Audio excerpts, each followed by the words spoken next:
Bueno, el tema de hoy, el papel actual de la tomografía multicorte en la patología ginecológica y obstétrica. Como ustedes saben, el hospital, al ser un hospital de tercer nivel, está próximo a adquirir un tomógrafo de 64 detectores. Es por ende que el servicio de rayos X, pues vamos a dar una panorámica de lo que podemos hacer, el tipo de reconstrucciones a nivel tridimensional, sobre todo, y la utilización de la tomografía en los diferentes segmentos que podamos estudiar.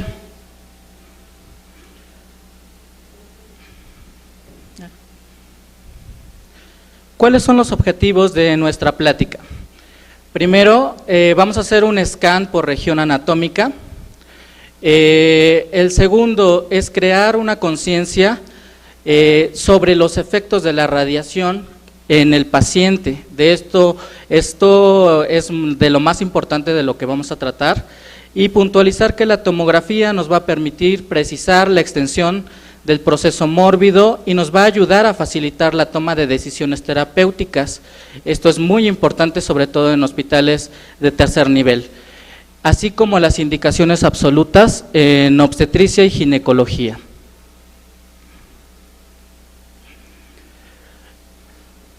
Esta es una imagen en fase simple, en donde observamos que delimitamos perfectamente las estructuras del encéfalo a nivel del hueso, y obviamente podemos hacer en diferentes fases, como en la que observamos aquí, fase arterial, delimitar perfectamente las estructuras vasculares y hacer este tipo de reconstrucciones siempre y cuando nuestro tomógrafo pues tenga el software para que pudiéramos hacer este tipo de reconstrucciones, determinando principalmente las estructuras patológicas como aneurismas, malformaciones congénitas, variantes anatómicas y demás. Aquí observamos un corte sagital a nivel de estructuras venosas, obteniendo este tipo de reconstrucciones igualmente, delimitando cada una de las regiones anatómicas y sus probables patologías, como puede ser una trombosis, que es de lo más común. De cortes milimétricos en tomografía, podemos hacer reconstrucciones tridimensionales para delinear perfectamente lo que corresponde a las estructuras óseas, siempre y cuando obviamente encontremos alguna patología de base.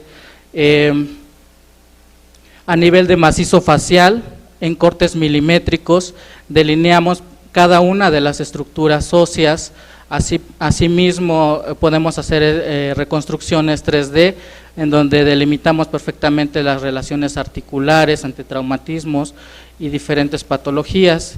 En senos paranasales, como ustedes ven, existe una precisa delimitación de cada una de las estructuras anatómicas, como ven los senos maxilares, las celdillas etmoidales, los cornetes y su relación con las órbitas y el encéfalo, obteniendo obviamente este tipo de reconstrucciones, estudiando igualmente los tejidos blandos. A nivel de oído, principalmente en la valoración de oído externo, interno, no así el interno, que se complementaría con resonancia magnética. En el estudio del cuello, delimitando perfectamente lo que son los planos musculares, las relaciones vasculares y igualmente las estructuras óseas, haciendo este tipo de reconstrucciones para una mejor caracterización de la patología encontrada. Aquí observamos un corte axial, en donde delimitamos perfectamente lo que son los trayectos vasculares. Podemos hacer cortes sagitales, coronales y reconstrucciones en tercera dimensión. En el estudio del corazón es uno de los estudios que mayormente se está practicando actualmente, solo que la dosis de radiación a veces sí es importante conocerla y establecer protocolos para una baja dosis al paciente. Tras la administración del contraste podemos obtener este tipo de reconstrucciones tridimensionales y obtener este tipo de volumen tridimensional. Asimismo, delimitamos, si ustedes se dan cuenta, cada una de las estructuras anatómicas y podemos observar malformaciones congénitas, hacer score de calcio, mejorando cada uno de los estudios con mayor precisión. En el estudio de la mama es algo importante porque si encontramos que ya existe una patología de base, un carcinoma por ejemplo, podemos valorar la extensión de este tumor hacia lo que son los planos musculares o hacia estructuras óseas. Entonces nos da una mayor caracterización de todo esto. A nivel del tórax, observamos que en ventana paramediastino, tras la administración del contraste endovenoso, podemos delimitar perfectamente cada uno de los segmentos pulmonares. Esta es una ventana en coronal, en corte para ventana para pulmón, en donde delimitamos cada una de las regiones anatómicas, así como de la pared torácica. En pacientes en quien sospechamos tromboembolia pulmonar, podemos hacer reconstrucciones con máxima intensidad de proyección, como es en este caso, delimitando cada una de las estructuras de los troncos arteriales pulmonares, segmentarios y subsegmentarios. Observamos todos los subsegmentarios, delimitando cualquier tipo de patología que pudiera existir. En el estudio de la vía aérea, podemos hacer diferentes reconstrucciones tridimensionales e incluso poder hacer navegaciones virtuales a través de la vía aérea.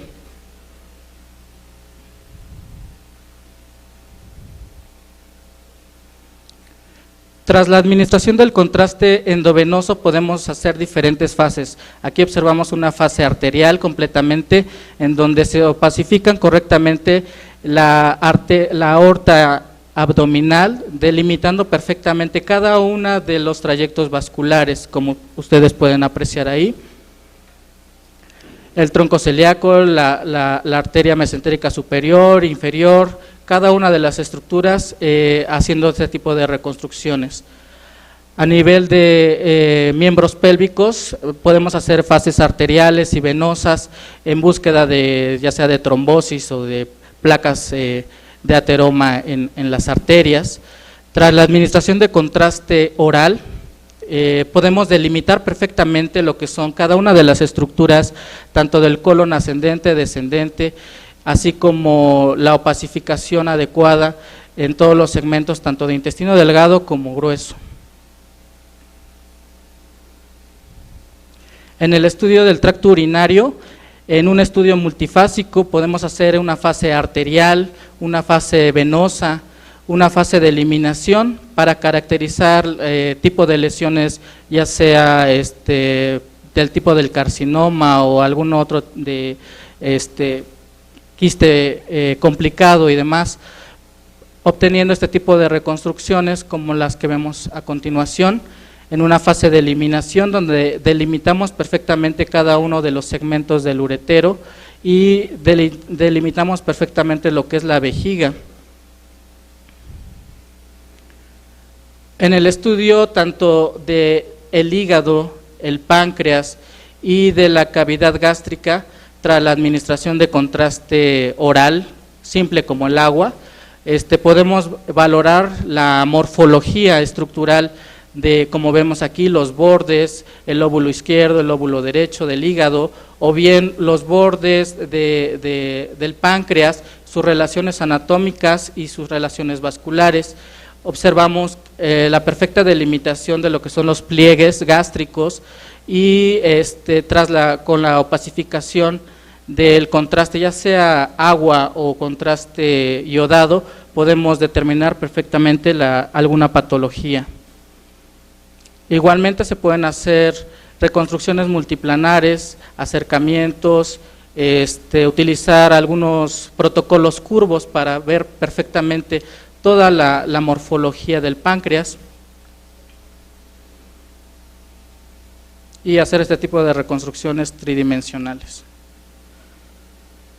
En la valoración de la columna es muy importante los cortes milimétricos y la ventana ósea. Podemos observar que a nivel de columna cervical, columna dorsal y columna lumbar, delimita cada uno de los cuerpos vertebrales, así como de los forámenes neurales, dándonos mucha pauta sobre la patología que pudiera existir y haciendo este tipo de reconstrucciones. Por segmentos podemos valorar ya sea el hueso sacro, igualmente lo que corresponde a los huesos ilíacos, como vemos aquí, valorar lo que corresponde a la masa muscular en el hombro o bien los tendones y ligamentos de la rodilla y obteniendo este tipo de reconstrucciones. En la valoración del hueco pélvico, precisamente para ver la patología tanto de útero y de ovarios, podemos hacer en fase simple, fase arterial y fase venosa para la caracterización de las diferentes patologías, en cortes igual multiplanares, coronal, sagital, y obteniendo ese tipo de reconstrucciones.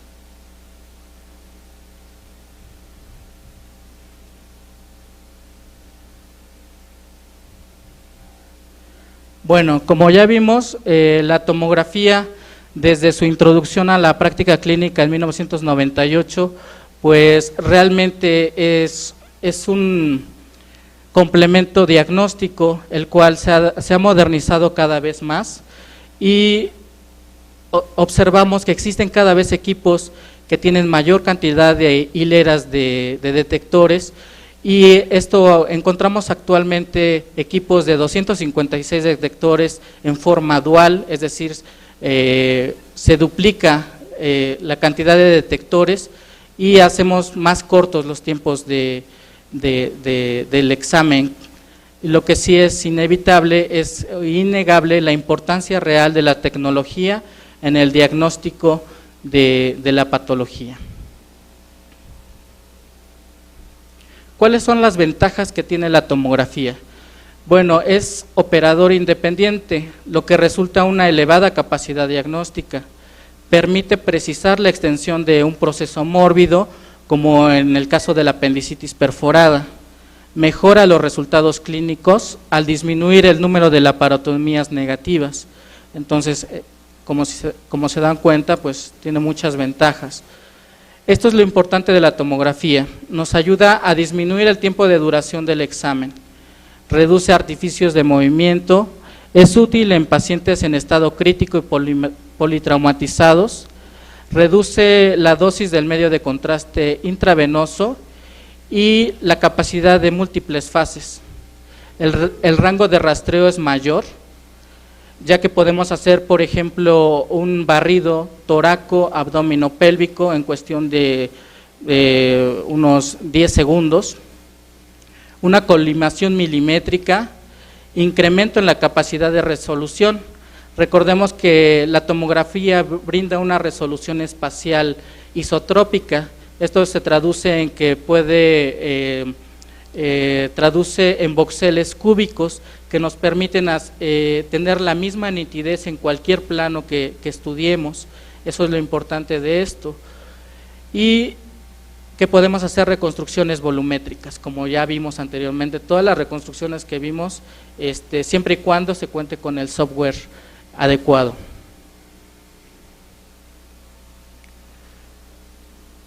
Esto es un estudio que se hizo recientemente en un universo de 91 pacientes examinados con tomografía, solamente en fase simple, obtuvo una sensibilidad, especificidad y precisión diagnóstica de un 96, 95 y 95.6% respectivamente.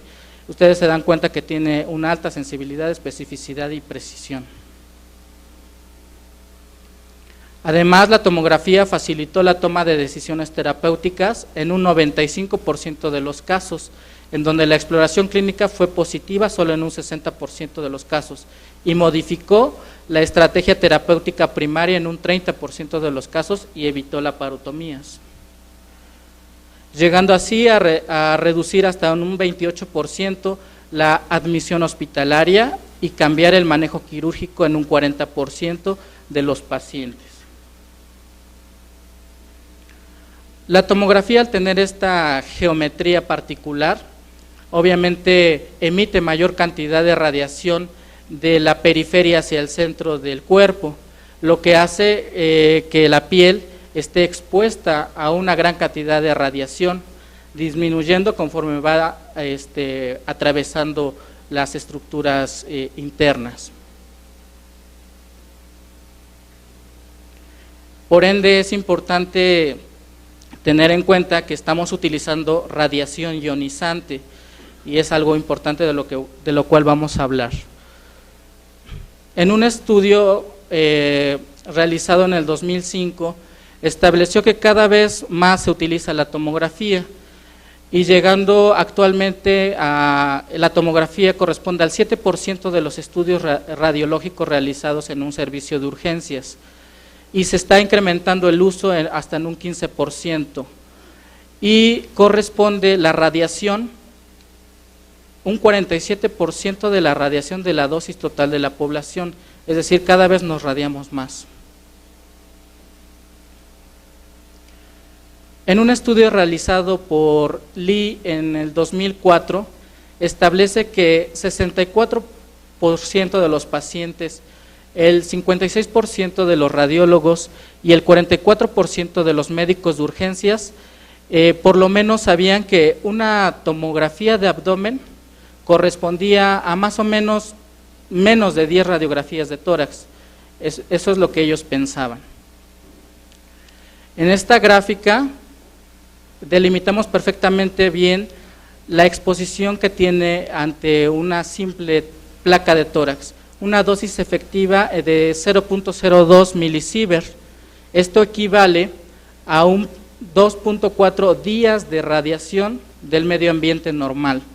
Ahora bien, si nos vamos a una tomografía de abdomen, equivale a 10 milisieverts, lo cual equivale a 500 radiografías de tórax en solamente un barrido. Por decir, una tomografía de abdomen equivale a 500 solamente en una fase simple, lo que equivale a 3.3 años de radiación efectiva. Entonces, si sumamos que hacemos un barrido en fase simple, en fase arterial, fase venosa y fase de eliminación, esto se duplica hasta en 2000 veces una simple placa de tórax.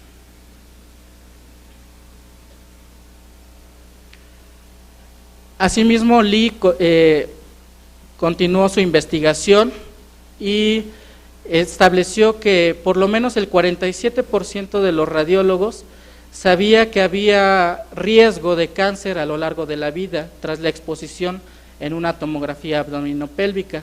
Sin embargo, observamos que pacientes y médicos de urgencias no tenían idea de que corría el riesgo a lo largo de la vida de padecer algún tipo de cáncer. Por lo tanto, es importante tener conciencia que existe lesión al ADN, alteración a las funciones celulares, mutaciones genéticas, radiólisis del agua y liberación de radicales libres. Asimismo, existen efectos deterministas, estocásticos, los cuales hay que estar en completa conciencia. En Estados Unidos existen dos sitios donde llevan un perfecto control de todos estos equipos. Igualmente en Japón tienen control de lo que corresponde a las dosis de radiación emitidas por todos estos equipos. Entonces, evitando así los riesgos a largo plazo. En un estudio que se realizó también en el 2007, publicado en el JAMA, establece que la principal causa de cáncer en una mujer después de la realización de una angiotomografía coronaria es el cáncer de mama hasta los 32 años y después el cáncer de pulmón. En todas las edades, el cáncer de mama y de pulmón combinado comprende el 80 y el 85% de riesgo atribuible a la realización de una angio coronaria, esto en mujeres. Esto es algo que pasó recientemente en Estados Unidos. Estaban llevando a cabo un protocolo para perfusión cerebral y obviamente dentro de las complicaciones fue este tipo de lesión, una alopecia, en por lo menos el 60% de los pacientes que se sometieron a este tipo de protocolos. Por lo tanto, la filosofía Lara es utilizar la radiación tan bajo como sea razonablemente posible. Entonces, eso es de lo más importante de la charla. ¿Qué podemos hacer ante esto? Primeramente, establecer protocolos de reducción de dosis, pruebas de calidad de los equipos, selección adecuada de los pacientes y de los protocolos, y obviamente optar por algún otro método de imagen como puede ser el ultrasonido, la resonancia magnética. Y lo más importante, una indicación juiciosa de cada uno de los estudios de imagen. Bien, vamos a pasar ahora sobre las indicaciones absolutas en ginecología y obstetricia, ya que hicimos una revisión de todo lo que corresponde a tomografía. Existen efectos de radiación potencial dependiendo la edad gestacional de cada uno de los fetos. Por ejemplo, en una edad gestacional de 0 a 2 semanas, vemos que ante la exposición de una baja dosis no existe ninguna alteración, e incluso a mayores de 100 miligramos. Sin embargo, en un feto de 3 a 4 semanas, observamos que ante la exposición de 50 a 100 miligramos puede existir la posibilidad de efectos ante la radiación, e incluso si rebasamos más de 100 miligramos, el riesgo de aborto espontáneo. En una edad de 5 a 10 semanas de gestación, ante la exposición a mayor de 100 miligramos, podemos encontrar malformaciones de las 11 a las 17 semanas, un retraso mental e incluso, bueno, IQ bajo manejan aquí, o retraso mental. De las 18 a las 27 semanas igualmente puede haber algún déficit mental si rebasamos los 100 miligramos. Y de las 27 ya no se encuentran tanto ningún efecto, siempre y cuando utilicemos dosis mínimas. Asimismo, observamos en esta gráfica que dependiendo el estudio que realicemos a la madre, el producto está en riesgo de padecer algún tipo de malformación, dependiendo la dosis que se exponga el producto. Existen algoritmos para patologías importantes como es la tromboembolia pulmonar, en el cual si tenemos la sospecha de una tromboembolia pulmonar, lo inicial es una placa simple de tórax. Recuerden que una simple placa de tórax nos aporta por lo menos unos 10 signos radiológicos para determinar la presencia o la ausencia de tromboembolia. Si esto no es concluyente, podemos complementarlo con un ultrasonido Doppler. Y si no tenemos un adecuado diagnóstico, podemos optar por la angiotomografía, y si el paciente es alérgico al medio de contraste, obviamente podemos utilizar una gammagrafía, ventilación, perfusión para evitar cualquier complicación. En el corte que observamos a nivel de los vasos principales y nivel segmentario se observa obstrucción de los tractos vasculares bilateral, y abajo vemos también datos de tromboembolia pulmonar en un estudio de ventilación-perfusión. Otra indicación absoluta es la apendicitis aguda. El algoritmo que podemos utilizar es el siguiente. Si sospechamos de apendicitis en un paciente de embarazo de 32 semanas o más, lo ideal sería una resonancia magnética, pero obviamente por el costo y por todo esto, y si contamos con el medio de tomografía, podemos utilizarlo. Si sospechamos de apendicitis en un paciente menor de 15 semanas de edad gestacional, podemos utilizar el ultrasonido, y si no es concluyente, igualmente, podemos hacer una resonancia o una tomografía. Si el paciente tiene menos de 15 semanas de embarazo, entonces, dependiendo del índice de masa corporal, podemos, si es menor de 30, ultrasonido, y si no es diagnóstico, una resonancia o tomografía. Si es mayor de 30, podemos igualmente, o sea, terminamos en resonancia y tomografía, como se puede ver en la gráfica. El ultrasonido es el estudio inicial para el diagnóstico de una apendicitis, pero si realmente no es concluyente, la tomografía nos puede aportar datos importantes para ver un proceso agudo o algún tipo de perforación.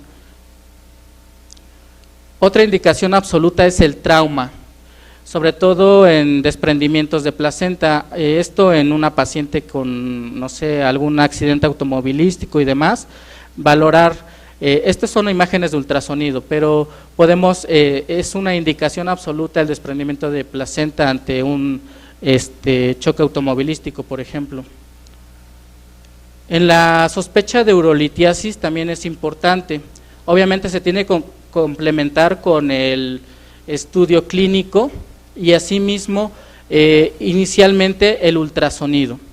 Si no es diagnóstico el ultrasonido, podemos utilizar un protocolo de baja dosis dependiendo la edad gestacional de la paciente y como observamos en este corte coronal, un lito justamente en la unión ureterovesical del lado izquierdo. En un corte sagital se delimita perfectamente lo que corresponde al lito con dilatación del uretero en su segmento distal, justamente en la unión ureterovesical.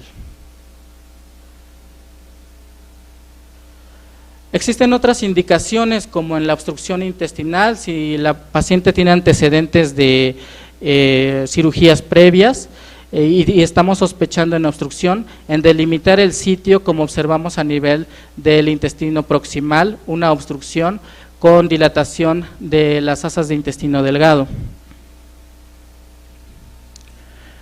Bien, terminamos con esto con el embarazo, ahora vamos a pasar con algunas alteraciones neurológicas que se pueden presentar en el embarazo o en el posparto, como son las complicaciones cerebrovasculares, como es el stroke isquémico, la hemorragia subaracnoidea, encefalopatías eclámpticas, angiopatía cerebral posparto y trombosis venosa cerebral, son de las principales.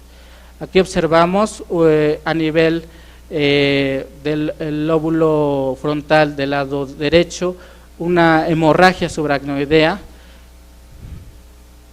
Asimismo, en el lóbulo frontal izquierdo observamos datos de una hemorragia y esto correspondió a una paciente de 34 años de edad, la cual estaba en el posparto y presentó cefalea, mareos. Se le hizo esta tomografía encontrando los hallazgos que ya mencioné, se le hizo una resonancia pasadas 24 horas y ya tenía una lesión en el lóbulo contralateral. Esto correspondió a una angiopatía cerebral posparto. Igualmente, la trombosis del seno sagital superior es una de las patologías más frecuentes. Podemos utilizar de inicio la tomografía para descartar esto, como observamos aquí, una imagen de mayor densidad hacia lo que es el seno sagital superior, y en imágenes de resonancia magnética observamos cómo existe ausencia existe trombo de todo el seno sagital superior. Otras patologías como es el desorden en la pituitaria, encontrando patología como apoplejía pituitaria, síndrome de Sheehan, adenopofisitis linfocítica, desórdenes neoplásicos del tipo del adenoma pituitario, tumores intracanales primarios como puede ser el meningioma, metástasis intracraneales como el más frecuente que sería el de mama. Ahora, en patología ginecológica, obviamente las neoplasias, cualquier tipo de neoplasia, Podemos valorar la extensión local, identificación de adenopatías, ya sea ilíacas, paraórticas, en el carcinoma de ovario para determinar la extensión intraperitoneal y adenopatías retroperitoneales. Y en la evaluación y estadificación de neoplasias ginecológicas, obviamente esto se puede complementar perfectamente con la resonancia magnética. Aquí observamos un estudio de ultrasonido y un estudio de tomografía en corte axial. Observamos una imagen perfectamente redonda, anecoica, y una imagen de contenido de densidad líquido de bordes bien delimitados, esto en relación a un quiste simple de ovario. Podemos delimitar igual patología. Si ustedes ven, aquí vemos una masa en el anexo del lado izquierdo, en un estudio de ultrasonido heterogénea con escasa vascularidad periférica, y en el corte de tomografía observamos que existe realce a la administración del contraste. Esto tuvo relación a un endometrioma con componente hemorrágico. Asimismo, en un estudio de ultrasonido observamos múltiples imágenes redondeadas con bordes bien definidos, con reforzamiento y presencia de calcificaciones, como vemos en la tomografía. Existe diferentes componentes en relación a teratoma bilateral. Paciente que llega por dolor abdominal y pélvico, encontrando una lesión en el anexo del lado izquierdo. En la tomografía delimitamos perfectamente que existe una masa en el anexo izquierdo con escasa captación del medio de contraste. Esto correspondió a una torsión anexial por la presencia de un quiste hemorrágico complicado.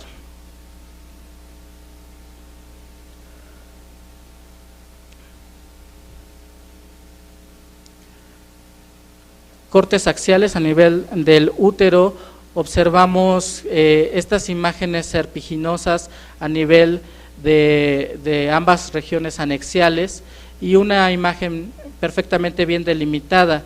La primera imagen corresponde a un hidrosalpinx, lo delimitamos perfectamente con realce a la administración del contraste, y un quiste de inclusión en una paciente que había sido anteriormente operada.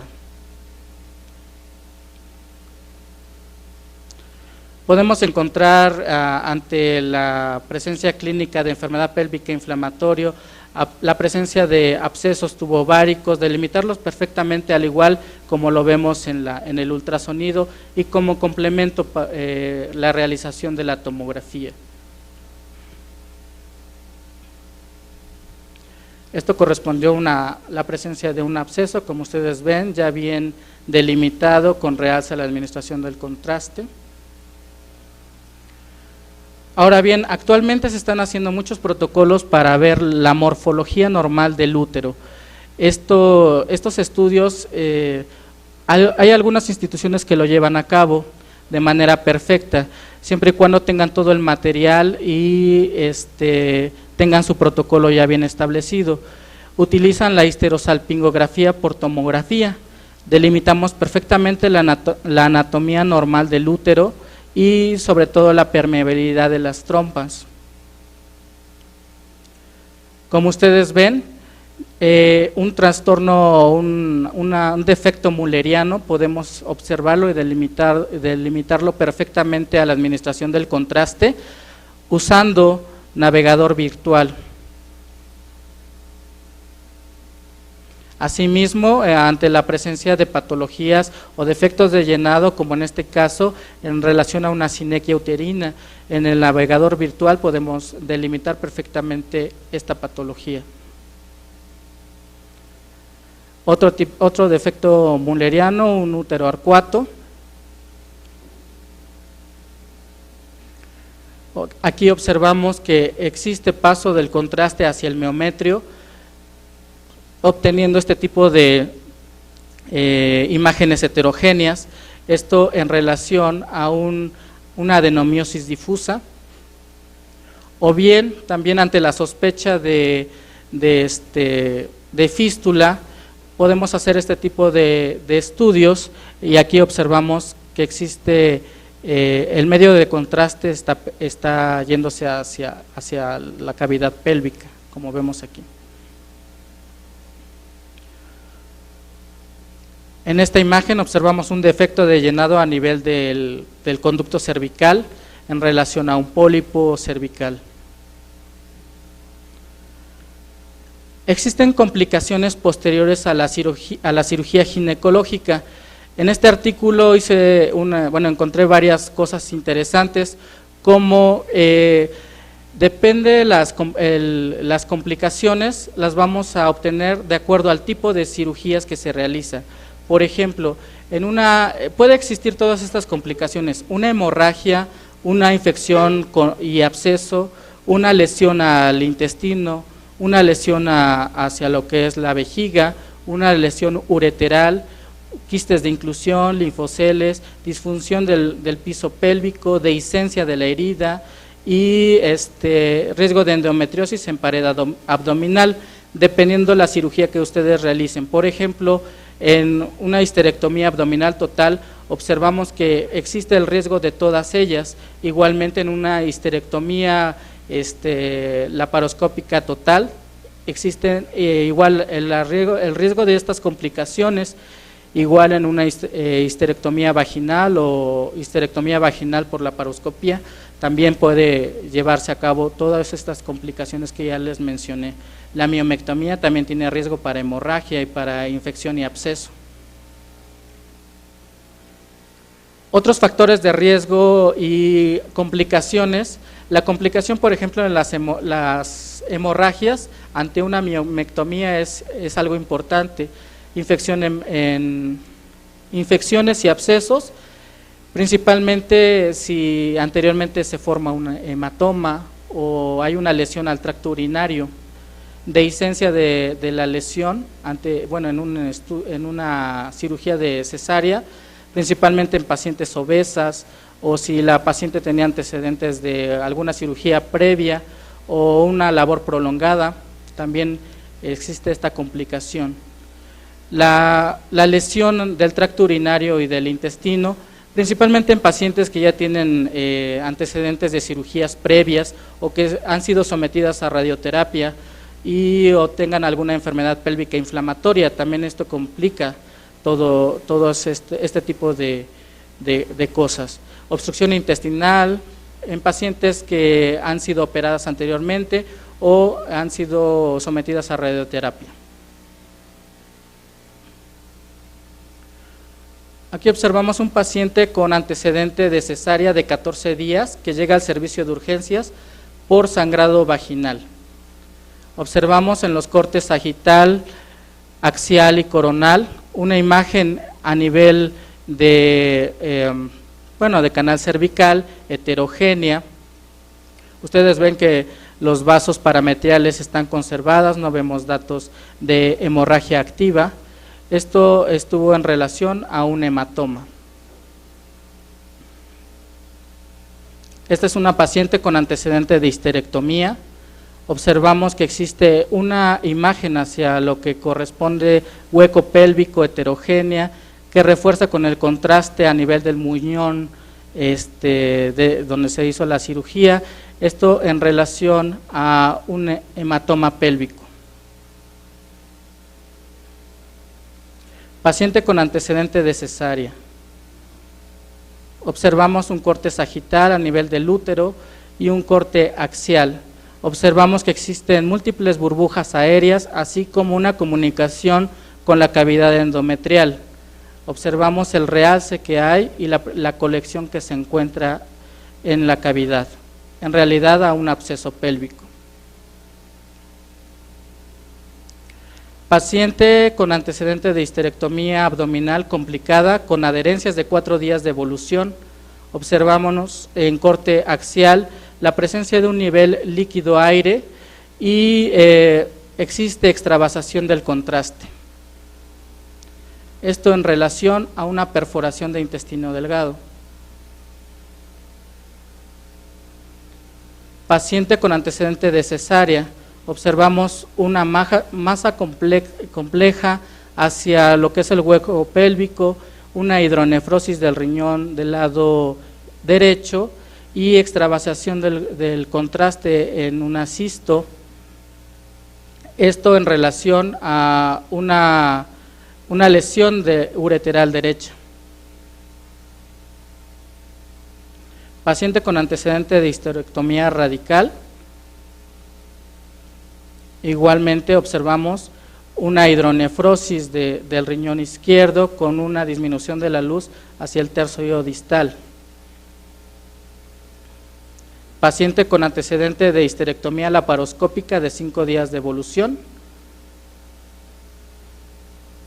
Observamos una masa compleja de contenido graso con escaso realce a la administración del contraste, esto en relación a un infarto mental. Paciente con antecedente de histerectomía abdominal con miomas de 4 años de evolución.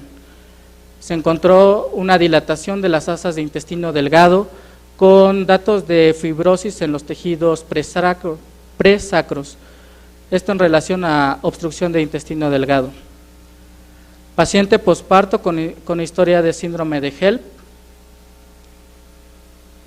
Observamos en un corte coronal la presencia de un hematoma subcapsular. Ya para terminar, las conclusiones de esta plática es una comunicación estrecha con el médico tratante, es de lo más importante de la charla, para que quede claro. La tomografía mejora la precisión diagnóstica al detectar los diferentes padecimientos, como ya vimos, y es importante recordar que el tipo de examen depende de la sospecha clínica.